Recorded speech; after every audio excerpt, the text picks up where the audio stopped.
So what are the cultural forces that are shaping our attitudes about gender, power, and masculinity?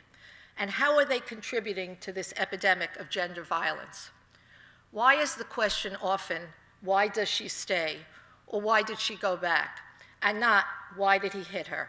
What role can you play so that you are part of the solution, so that you can become a bystander no more? What was the moment in which you realized violence was not a woman's issue? Violence was, in fact, your issue.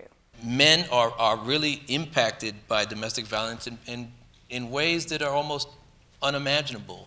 And you just have to, at a certain point, come to terms with it. What was the worst insult I heard as a little boy? It was you could throw like a girl or you could run like a girl. This was when I was a young little boy, and I would challenge any man in here to think about how young you heard this sexist and misogynistic and homophobic language that taught you that women and girls were less than. And that put you inside this very narrow understanding of masculinity. It became clear to us that while the overwhelming majority of violence against women is men's violence, no doubt about it, the overwhelming majority of men are not violent, but we're silent about the violence that other men perpetrate. And that's as much of the problem as the violence is. They only can do it because we allow them to. What's the biggest barrier to changing it in a way that no man anywhere in the world can say or excuse any violent behavior? Patriarchy,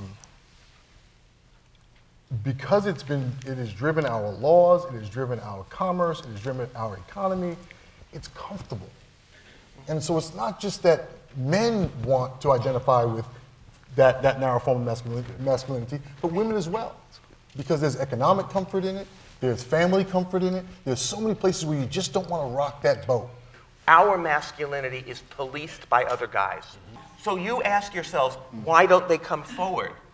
The answer is because what you get, and this is the one thing I heard when I was doing the work for Guyland, on every single campus, the #1 phrase among young men is 3 simple words. It's the compensation. It's what they get for putting up with all this policing and abuse. And those 3 words are bros before hoes. How big a problem is it in your minds, collectively, individually, the media? How big a problem is it? It's a problem.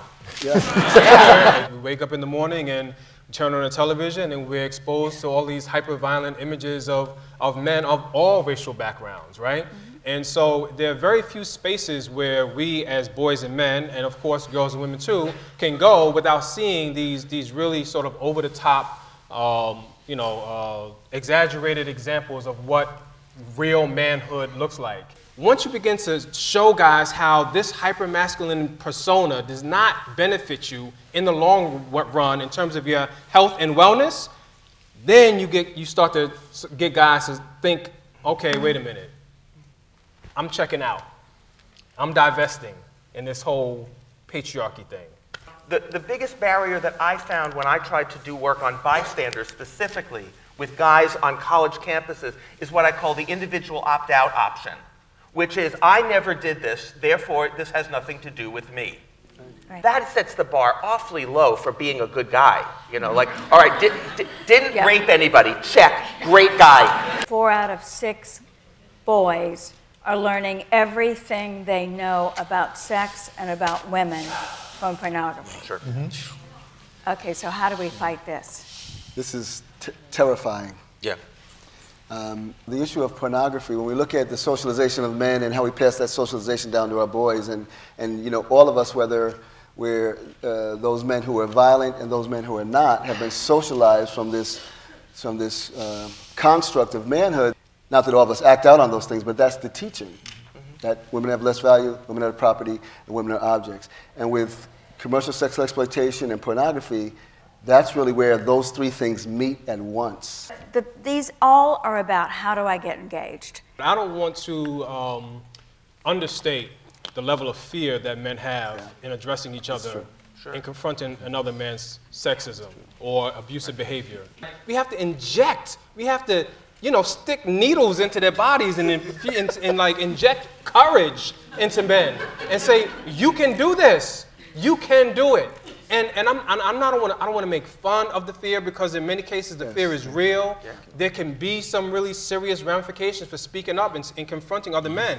However, we have to be more aware, and we have to teach men that there are a plethora of options that they can choose from in order to challenge it. I have a feeling that this room is mostly the choir. And what you now need to become are preachers, every single one of you. Leave the choir, go out of the church, and start your own parish, and start changing the way everybody that you know thinks about this issue.